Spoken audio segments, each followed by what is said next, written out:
Okay, so what's up guys? I'm Angel and welcome back to my channel.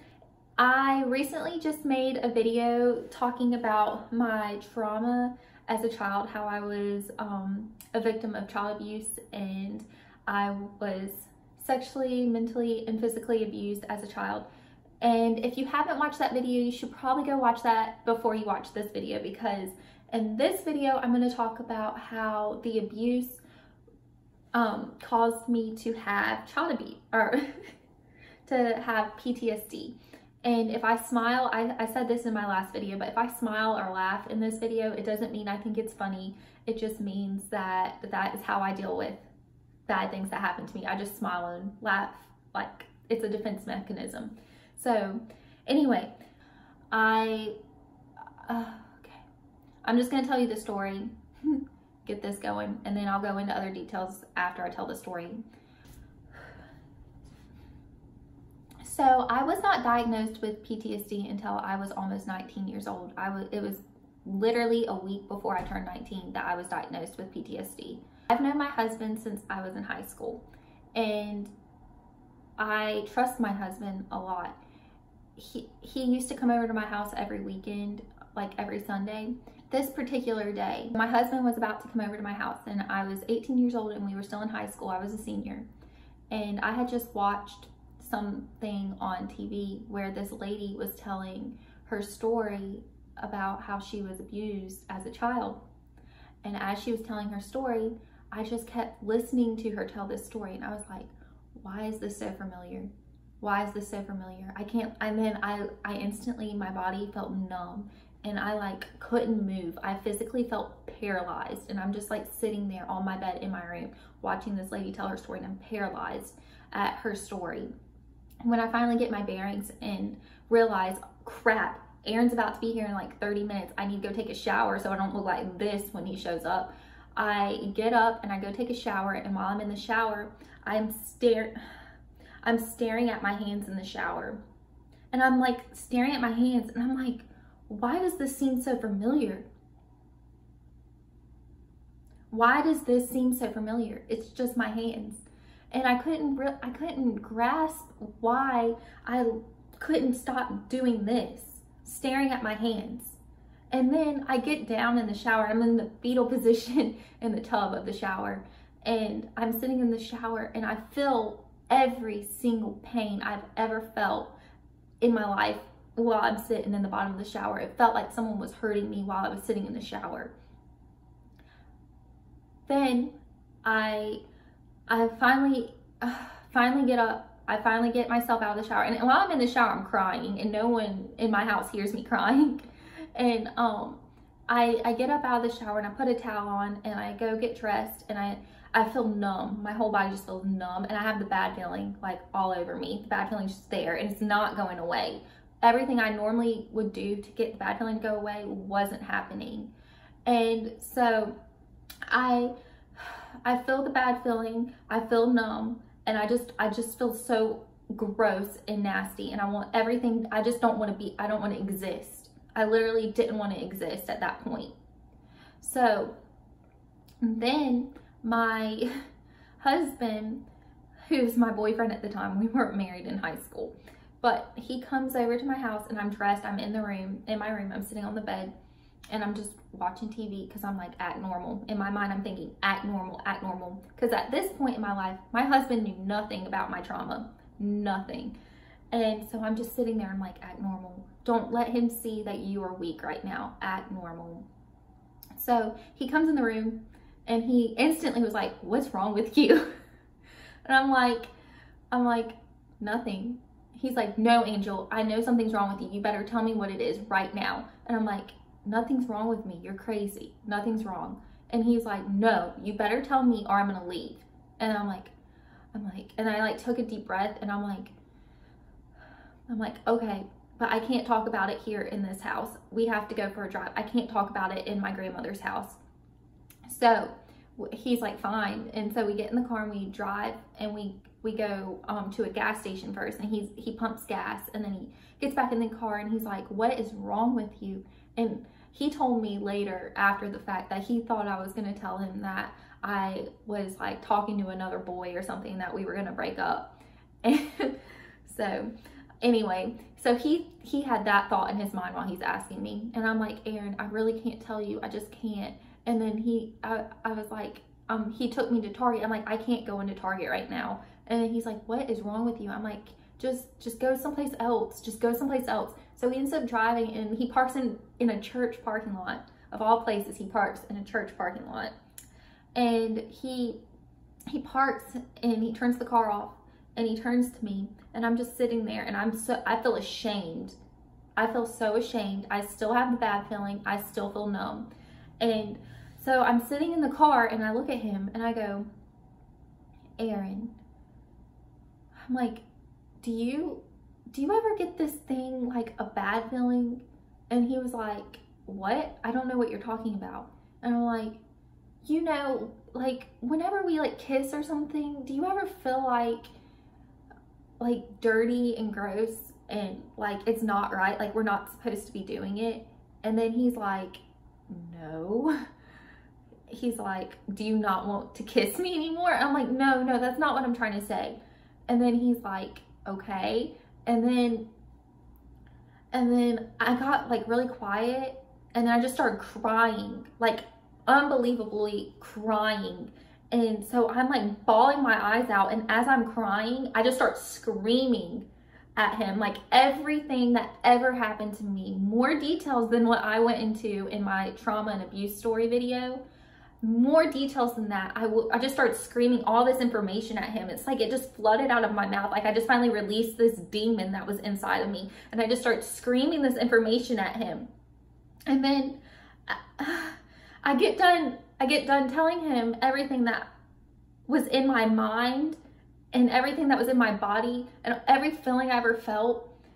And then I look at him and I go, and I'm like, that's not true. None of that's true. And I started to like open the door to run. Like I just wanted to run away. I don't know where I wanted to go. I just wanted to go. I just wanted to run away. And then he like grabs my arm, and he pulls me back in the car, and he's like, he just hugged me. He just like gave me a hug, and he's like, I know. And I'm like, what do you mean you know? I've never told you before. Like, this is the first time I've ever told you. And he goes, no, Angel, like I just had a feeling something happened to you, because the way you act during certain things is not normal. And to him, it was obvious that I had been through something. But to me, I thought it was this big secret. He just knew me better than I knew myself, I guess. This was around Thanksgiving, like probably about, yeah, the weekend before Thanksgiving break. So anyway, that night I like went to bed, and since I had just said everything out loud that has always been inside my body, since I just like told someone outside my family, told Aaron, I felt like the event had just happened to me again. Like I had never told anyone any of the information I just screamed at Aaron. So after I had told him all of that, I felt like I had just went through it again. And then that's when all my problems really started happening, was after that day. Because after that day, I just was obsessed with it. Like it was like always on my mind. I was scared because my dad, at this time, he was still alive. I didn't know where the two other men were that did this stuff to me. And I didn't feel safe. I was like, my dad still called my grandmother's house at times looking for me. And I'm like, so I'm freaking out. I'm like, oh my gosh, this is gonna happen again. Like, I'm gonna be abused again. I'm gonna be put in this situation again. And so all this fear was just consuming my body. It consumed my entire body. So anyway, I end up not being able to sleep that night. I wake up around 4 o'clock. I hear my Mima's alarm clock go off. She walks down the hall. I hear her go down the hall. She doesn't know I'm awake. And then I felt like, I was like, I need to tell her. I need to tell her everything right now. So anyway, long story short, I went and I told Mima. I went and told Mima. Now 2 people that I trust knows my story. They know my entire story. I start seeing a counselor, and the counselor is helping me through all of my issues. So I end up going to college, and while I'm in college, isolated from Aaron because he's not at my college. I'm isolated from my family because they're not at my college, and then I'm isolated from my counselor because she couldn't come to college with me by myself. I'm starting to have to finally face all these feelings that I've felt my entire life, and I'm having to do it by myself. So that mixture just made me have a complete breakdown. I started having intense flashbacks. Some flashbacks I was aware that I was having, and some that I was unaware of having. I don't know how to explain this. I started having really intense flashbacks where I would black out and not know what the crap was happening. So I would have flashbacks and start reenacting the flashbacks that I was having. And the best way I can describe it to you is I would feel like I was just going to sleep. Like I would start feeling the bad feeling. I would start having these memories, and I would just be like, I don't want to deal with this. And I would feel like I just went to sleep.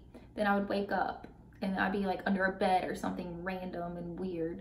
My friends in college at the time would see me reenacting these flashbacks. And then I remember Aaron, he actually had to take me home one time to see my counselor, and then my counselor saw me having these flashbacks. Like I was literally acting out everything that was in my mind. Like it was being acted out, like the fear, just stuff like that, I guess. I was just acting them out. And so my counselor that I was seeing while I was in high school, she kept telling people that I was having regressions. I don't really think she was that knowledgeable on post-traumatic stress or whatever, but she kept telling people that I was having regressions. And then she told my family that they needed to take me to the hospital and have a psychologist look at me and evaluate me. So my family did what the counselor that I was seeing said to do. They took me to the hospital. They took me to the emergency room, and then I get admitted into the hospital, and I'm waiting in like the little, I don't know what it's called, you know, like it's the area of the emergency room where you kind of have a bed, but you're waiting to get a permanent room upstairs or whatever. That's the area I was in. So I spent the night in that little area, and then they kept telling me they were going to get me a room to be evaluated by a psychologist. And I'm still having flashbacks. I'm not really sure what's going on half the time. And they have me sign paperwork while I'm not aware of really, I'm not in a good state of mind, if that makes sense. Like I am kind of in and out through flashbacks. And it was my understanding that I was going to be admitted and just see a psychologist in a normal room and then be sent home. That's what I thought was going to happen. Nope, that's not what happened. What happened was I ended up getting admitted into the psych ward of the hospital because I had PTSD, and I didn't know I had PTSD. No one else knew I had PTSD. I get admitted into the hospital, and that is a completely different story of itself. Like I could make a whole video just on me being admitted into this hospital, but I'll make it a long story short. I was admitted into the hospital, and the nurses in that hospital were not making it better for me. They wouldn't let me close my door to my room. I was on a hall with grown men who could walk past my room, look in at me while I was in my room. And then everyone there who was in the psych ward had either been they were either on drugs, alcoholics, or they had tried to commit suicide. And then it was me. So I'm like, what the crap am I doing in this? Why am I in this place? Like, I should not be here. I don't do drugs. I haven't tried to commit suicide, and I'm not an alcoholic. So why am I here? And I was so confused why I was there. And then I was scared because I still feel like I am being abused, you know? So I actually was so scared that I took my blanket off the bed and hid in the bathroom of my room in the psych ward. And so I'm hiding in the bathroom, and one of the nurses comes knocking on the door, and she goes, "This isn't going to make your situation any better. You need to come out." And like, I literally came out, and I'm told her, I'm like, "I'm freaking scared because you have grown men walking past my door, like staring at me. Like, they could just come in my room and do anything they want to me because you guys are up there at your little desk. You're not even seeing what's going on back here." So anyway, that could be a whole different video in itself, that my experience at this hospital. I finally see the psychologist, and he starts asking me questions about like my past and stuff. And so I just tell him, and I'm angry because I'm like, why am I here? So I'm like really mad while I'm telling him this. And then he starts asking me just questions about my past, my life, yada yada. And then he goes, "Yeah, you definitely have PTSD." And I'm like, no. He's like, "Yeah, you have PTSD because this, and this." So yeah, I found out I had PTSD from the counselor or the psychologist in the hospital. And then from there, I just went in, I didn't get help. I didn't deal with it. I just kept doing my life. And it wasn't really until 2 years later that I finally accept that it happened to me. And I mean, I still have PTSD. Like, it's not going away.